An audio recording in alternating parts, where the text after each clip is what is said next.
Something smells funky. It's me. It's gotta be the fish. Hi, I'm Andrew Alfred and welcome you to part 2 of All Andy Alfred right here on Clayfan 2-3. I am your host, Andrew Alfred. We talked on the first half about the NHL and baseball season coming and my recommendation of the day. Now, Friday night was the night I went to see the Walleye play the Elimra Jackals on Windy City night. It was a great turnout. We had 6,002 people in attendance.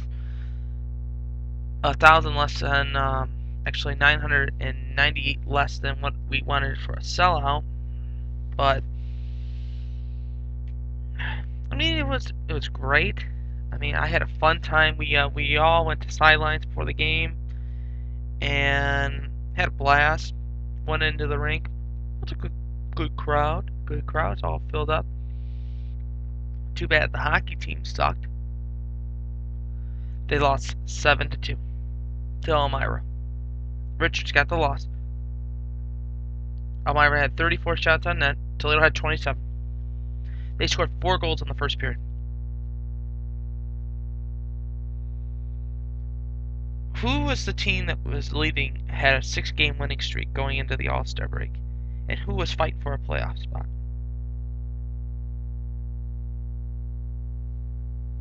Scooter Smith had a goal. Mark Nebus had a goal. Donati had 2 goals for Elmira. 6,002 people, like I said, at the game.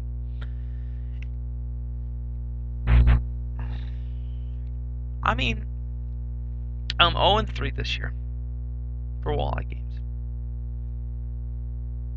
It's unbelievable. Maybe I'm the curse. You never know. You never know. Saturday night was prom night. The Jacks crashed the prom. Elmira beat the Walleye 8-2. If it wasn't 7-2, hell, give them another goal. Take 2. Win. Elmira had 26 shots on net. Jordan Pierce made the start. He got the loss. He stopped 26 of 34. Ellis stopped 31 of 33 and got the win. Toledo only had 31 shots on net. The attendance was 8,000. Dominic Osmond had a goal. Duchesne had a goal for Elmira, and Proxon had 2 goals. And that made it 2 straight losses.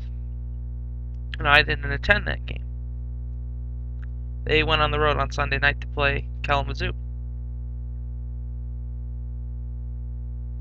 They lost in Kalamazoo 6-3. Tange had 2 goals. Both teams had 31 shots on net. Richards got the loss. He stopped 31 of 37. Duchesne got the win. He stopped 31 of 34. Tanke had 2. Bootland had 2. Strong had 2. Attendance in Kalamazoo was 2,167. 2,000 fans on a Sunday. And this is the new team. This is the new team. 2,000? Unbelievable. It was released today on the ECHL website that the Toledo Walleye announced that they have released forward John May and defenseman Nello Ferrara. It came across this morning at approximately 9:30. I took a look at like the Walleye roster. The Walleye roster's a little bang up. They had a surplus of defensemen, and now we have 5 defensemen. It's unbelievable. I had a comment on my previous show on the 19th from Aaron Stan, 16, and his question was, what makes Stokes being a captain a hasty decision? Just curious. If I remember right, captains and alternatives were chosen just before opening weekend. I could be wrong, though. That's a great question. And Ryan Stokes was tried out for the Buffalo Sabres organization, didn't make it.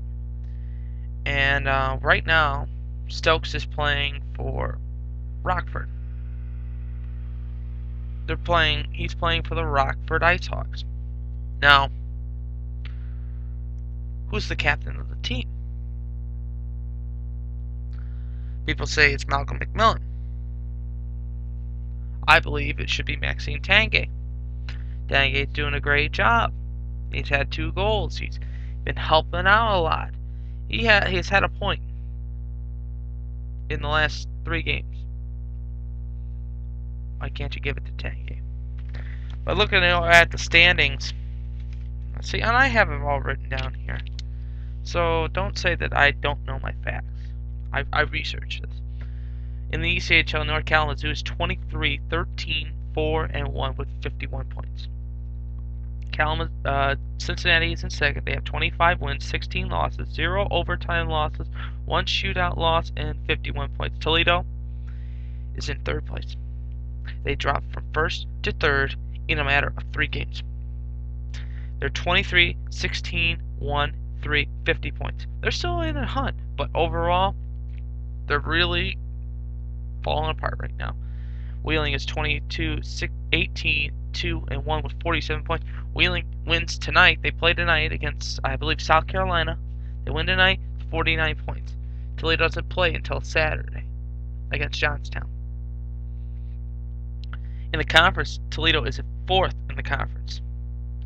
Kalamazoo and Cincinnati are 2nd and 3rd. South Carolina in 1st. They're not gonna get beaten for 1st place. They're 30, 10, and 66 points. The next competitor has 23 wins, 13 losses, and 51 points.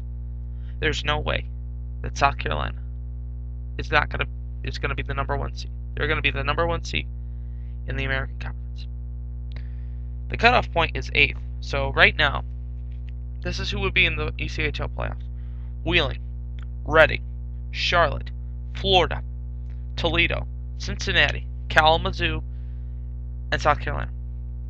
If it was like the NHL playoffs, South Carolina would play Wheeling, Kalamazoo would play Reading, Cincinnati would play Charlotte, and we would play Florida.